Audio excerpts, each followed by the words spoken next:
Okay, February 12th. Happy birthday, President Abraham Lincoln. Lincoln was born in 1809 in Kentucky to Thomas and Nancy Lincoln.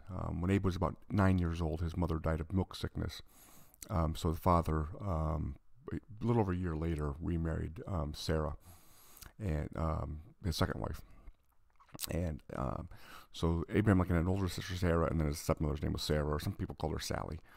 And so the family moved from Kentucky after some land disputes up to Indiana, where they lived until Abe was about 19. And then at that time,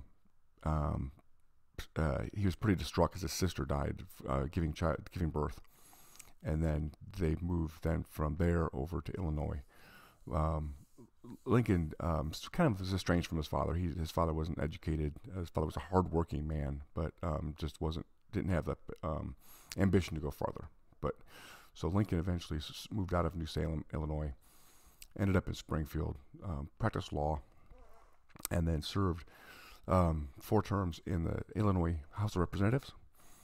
And then one night, in this is kind of an interesting story, but in 1842, in June of 1842, former President Martin Van Buren is traveling out to Springfield to try and meet some of the locals. He's trying to put together another presidential run.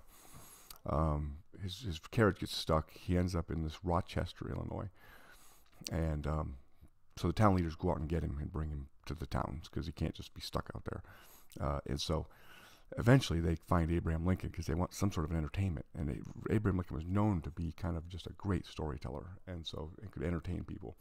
So Abraham Lincoln was brought in and actually got to meet the former president, Martin Van Buren. And they spent the whole evening together telling stories. Martin Van Buren eventually said he had to go to bed around midnight because his sides hurt too much from laughing. So that's one interesting incident that Abe had.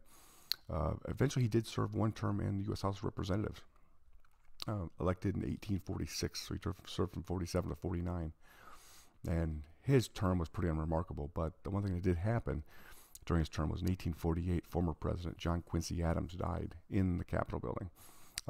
Adams had gone, after he'd lost the presidency, had gone home and then served in the U.S. House of Representatives, the only president to have done that.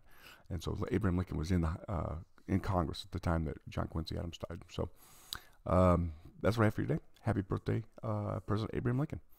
I will see you tomorrow.